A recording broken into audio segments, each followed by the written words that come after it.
கற்றது உலகளவாகவும் கல்லாதது கைமட்டளவாகவும் இருக்கிறது. Hello everyone, எல்லாரும் எப்படி இருக்கீங்க? நல்லா இருக்கீங்களா? இன்னைக்கு இந்த வீடியோவில் நம்ம என்ன பேச போறோம் அப்படின்னு பார்த்தீங்கன்னா, ரொம்ப நாளுக்கு அப்புறம் உலக செய்திகள் என்ன அப்படிங்கிற முக்கியமான விஷயங்கள் தான் இன்னைக்கு இந்த வீடியோ உங்ககிட்ட பேச போறேன். உலக செய்திகள் அப்படின்ட்டு வரும்போது எல்லாருக்குமே ஞாபகம் வர்றது வந்து யூஎஸ் அப்படிங்கிற ஒரு பர்டிகுலர் கண்ட்ரி தான். யூஎஸ் பல கண்ட்ரிஸ் கிட்ட பிரச்சனை பண்ணிட்டு இருக்காங்க. என்னென்ன கண்ட்ரிஸ் அப்படின்னு முக்கியமா பார்த்தீங்கன்னா ஈரான், அப்புறம் கியூபா, நார்த் கொரியான்னு சொல்லிட்டு 3 கண்ட்ரி வந்து எப்பயுமே யூஎஸ்க்கு அகைன்ஸ்டா இருப்பாங்க. பட் இதுல இப்போ யூஎஸ் டார்கெட் பண்ணிருக்க ஒரு கண்ட்ரி யாரு அப்படின்னு பார்த்தீங்கன்னா ஈரான். அடுத்த கண்ட்ரி யாருன்னு பார்த்தீங்கன்னா கிரீன்லாந்து. ஆல்ரெடி டார்கெட் பண்ண கண்ட்ரி யாருன்னு பார்த்தீங்கன்னா வெனிசுலா. இன்னைக்கு நம்ம இந்த 3 கண்ட்ரிஸ்க்கும் யூஎஸ்க்கும் இருக்கிற பஞ்சாயத்து என்ன அப்படிங்கிற சில விஷயங்கள் தான் இந்த வீடியோ உங்களுக்கு நான் பேசணும் அப்படின்னு நினைக்கிறேன். இது ஏன் பேசணும் அப்படிங்கிற எல்லா விஷயமே வந்து இந்த வீடியோட எண்டில் உங்களுக்கு புரியும் அப்படின்னு சொல்லி நான் வந்து நம்புறேன். இப்போ இந்த வீடியோட டாபிக்ல நான் வந்து போகிறேன். ஓகேங்களா? யூஎஸ்னு வரும்போது ட்ரம்ப் அவர்கள் பிரசிடென்டா இருக்காரு. நான் வந்து உலகத்திலே மிகப்பெரிய கண்ட்ரியில் இருக்கிற ஒரு மிகப்பெரிய பொசிஷன்ல இருக்கிற ஒரு பர்சன். நான் நினைச்சேன்னா யாரை வேணாலும் என்ன வேணாலும் பண்ண முடியும், எந்த நாடை வேணாலும் என்ன வேணாலும் என்னால் பண்ண முடியும் அப்படிங்கிற ஒரு மிகப்பெரிய சிந்தனையோட ஒரு மிகப்பெரிய யோசனையோட இருக்கிற ஒரு நபர் யார் அப்படின்னு கேட்டீங்கன்னா அது ஒரு ட்ரம்ப் அவர்கள் தான். அவர் இப்போ என்ன பண்ணியிருக்காரு அப்படின்னு பார்த்தீங்கன்னா, ஆல்ரெடி வந்து வெனிசுலான்ற கண்ட்ரியோடைய பிரதமரை வந்து அரெஸ்ட் பண்ணி உள்ள வச்சிருக்காரு. அரெஸ்ட் பண்ணது மட்டும் இல்லாம இனிமேல் வெனிசுலாவுடைய பிரசிடென்ட், ஆக்டிங் பிரசிடென்ட் நான் தான் அப்படிங்கிற விஷயத்தையுமே வந்து யூஎஸ் ட்ரம்ப் அவர்கள் சொல்லியிருக்காரு. இதை அவர் சொன்னதுக்கான காரணம் என்ன அப்படின்னு சொல்லி அவர் என்ன சொல்லியிருக்காரு அப்படின்னு பார்த்தீங்கன்னா, சி யூஎஸ்க்கு வந்து நிறைய போதை மருந்துகள் இது சம்பந்தப்பட்ட விஷயங்கள் எல்லாமே யூஎஸ்ல நிறைய இம்போர்ட் ஆகுது.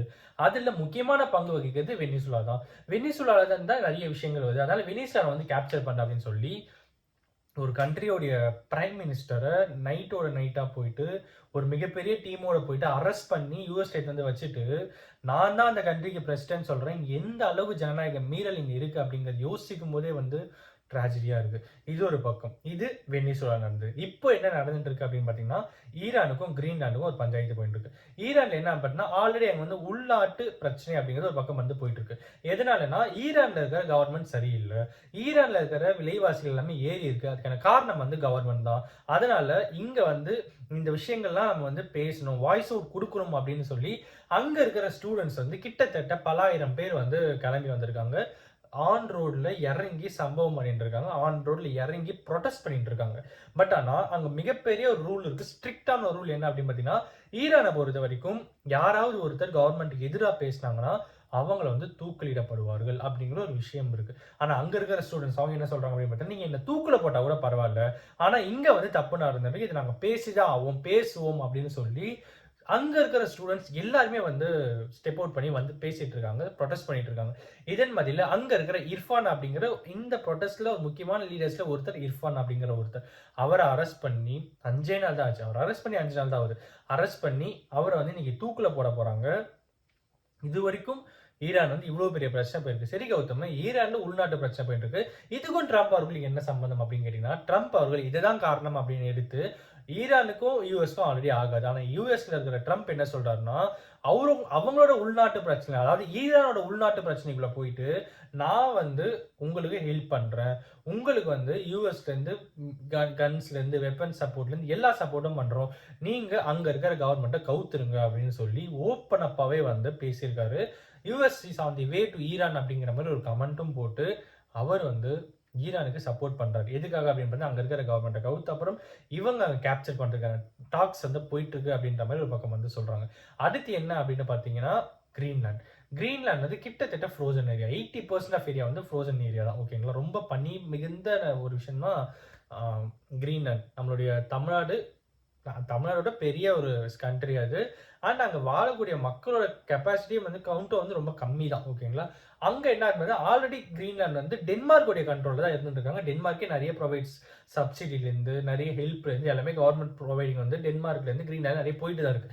கிரீன்லாந்து என்ன சொல்றாங்கன்னா, நாங்கள் டென்மார்க் கூடவே இருக்கோம் அப்படிங்கிறாங்க. பட் யூஎஸ்ல இருக்கிற ட்ரம்ப் என்ன சொல்றாருன்னா, இல்ல நான் கிரீன்லாந்து உன்னையும் வந்து கேப்சர் பண்ண போறேன், நீங்க வந்து மிலிட்டரி ரெடி பண்ணுங்க, நம்ம 2 பேரும் சண்டை போட்டு கிரீன்லாந்து வந்து நம்ம கேப்சர் பண்ணுவோம் அப்படின்னு சொல்லிட்டு இருக்காரு.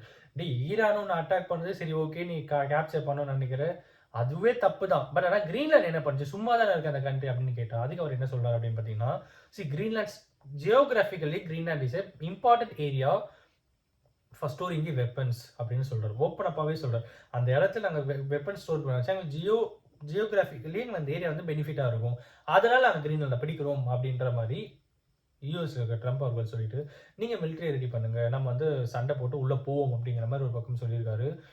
ஒரு ஒரு 100 வருஷத்துக்கு முன்னாடி, ஒரு 150 வருஷத்துக்கு முன்னாடிலாம் சில கண்ட்ரீஸ்லாம் வந்து பார்த்தீங்கன்னா, சில கண்ட்ரீஸ கேப்சர் பண்றதுலருந்து, நாங்க வந்து எங்க கண்ட்ரில இருக்கிற எங்க கண்ட்ரில இருக்கிற மிலிட்டரி தான் பவர் தான் அதிகம். உங்க கண்ட்ரில எதுவுமே இல்ல அப்படின்றத கேப்சர் பண்ணி, இந்தியாவே வந்து கேப்சர் பண்ணும்போது என்ன சொன்னாங்கன்னா, இந்த மாரி முட்டாள்கள் கிட்ட இந்த நாட்ட குடுத்துட்டு போணுமா? அப்படிங்கிற அளவுக்கு பிரிட்டிஷர்ஸ் வந்து யோசிச்சாங்க. இண்டிபெண்டன்ஸ் குடுக்குற டைம்ல இந்த டாக்லாம் போயிட்டு இருக்கும்போது, முட்டாள்கள் கிட்ட போய் இவ்ளோ பெரிய நாட குடுத்துட்டு போனா அவங்க எப்படி மேனேஜ் பண்ணுவாங்க அப்படின்னு சொன்னவங்க தான் பிரிட்டிஷர்ஸ். பட் ஆனா இன்னைக்கு இந்தியா அப்படிங்கிற கண்ட்ரில இருந்து நெறைய பேர் வளர்ந்து வந்திருக்காங்க. நெறைய பேர் வந்து வேற வேற இடத்துக்கு வந்து போயிருக்காங்க. இன்ஃபாக்ட் பிரிட்டிஷ்லயே சொல்லக்கூடாதா? சொல்லாமே. ரிஷி சுனக் அவர்கள்ல இருந்து எல்லாருமே வந்து ஆண்டவனே எனக்கு கடைசி வந்து இந்தியன்ஸா தான் இருக்காங்க. அப்படியேப்பட்ட இந்தியன் கண்ட்ரிக்கு ஒரு 100 வருஷத்துக்கு முன்னாடி இவ்ளோ பெரிய சோதனைகள் வந்த மாதிரி, இப்போ ரீசென்ட்டா வந்து யுஎஸ் நெறைய கண்ட்ரீஸ்க்கு பண்ணிட்டு இருக்கிறது ரொம்ப ரொம்ப ட்ராஜடியான ஒரு விஷயமா இருக்கு. இது எல்லாமே மாற வேண்டிய ஒரு விஷயங்கள். அண்ட் ஆஃப் கோர்ஸ் இன்னைக்கு இத நான் உங்ககிட்ட பேசணும் அப்படின்னு நினைச்சேன். ரொம்ப நாளுக்கு அப்புறம் வந்து ஒரு இன்டர்நேஷனல் பாலிடிக்ஸ் பத்தி பேசியிருக்கோம். அண்ட் ஹோப் ஸோ இவ்ளோ பெரிய பிரச்சனைகள்லாம் சால்வ் ஆயிட்டு, கூடிய சீக்கிரம் எந்த ஒரு பிரச்சனையுமே இல்லாம வந்து எல்லா கண்ட்ரீஸும் அமைதியா இருக்கணும் அப்படிங்கிற ஒரு விஷயத்த தான் இந்த வீடியோல உங்ககிட்ட சொல்லிக்கணும், ப்ரே பண்ணிக்கணும் அப்படின்னு நினைச்சேன். இந்த வீடியோ யாருன்னா ஒருத்தருக்கு நாலேஜ் ஷேரிங்கா இருக்கும்னு சொல்லி நான் நம்புறேன். Thank you so much.